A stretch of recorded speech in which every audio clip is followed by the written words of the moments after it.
மது போதையில் அரங்கேறும் கொலை சம்பவங்கள் தொடர்ந்து கொண்டேதான் இருக்கின்றன. மது போதை தலைக்கேறிய 3 பேர் தங்களின் நண்பரையே செங்கற்களால் அடித்து கொடூரமாக கொலை செய்திருக்கிறார்கள்.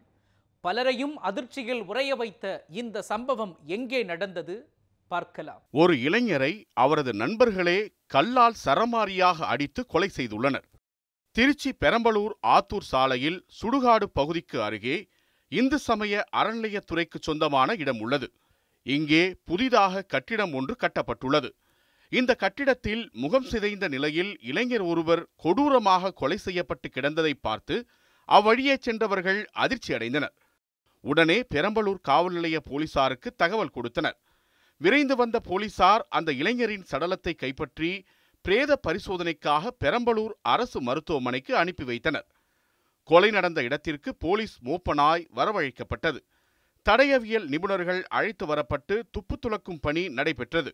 கொலை செய்யப்பட்டு கிடந்த இளைஞர் யார், அவரை கொலை செய்ய காரணம் என்ன, போலீசார் நடத்திய விசாரணையில்தான் பல்வேறு அதிர்ச்சி தகவல்கள் தெரிய வந்தன.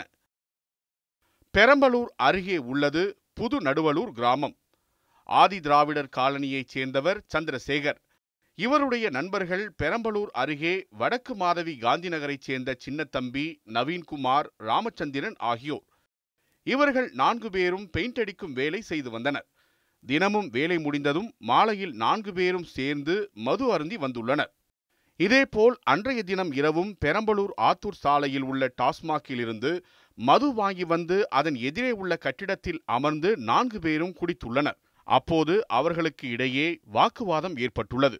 அப்போதுதான் அந்த பயங்கர சம்பவமும் நடந்துள்ளது. ஆத்திரமடைந்த சின்னத்தம்பி, நவீன்குமார், ராமச்சந்திரன் ஆகிய 3 பேரும் அங்கிருந்த செங்கற்கல்லால் சந்திரசேகரை சரமாரியாக தாக்கினர்.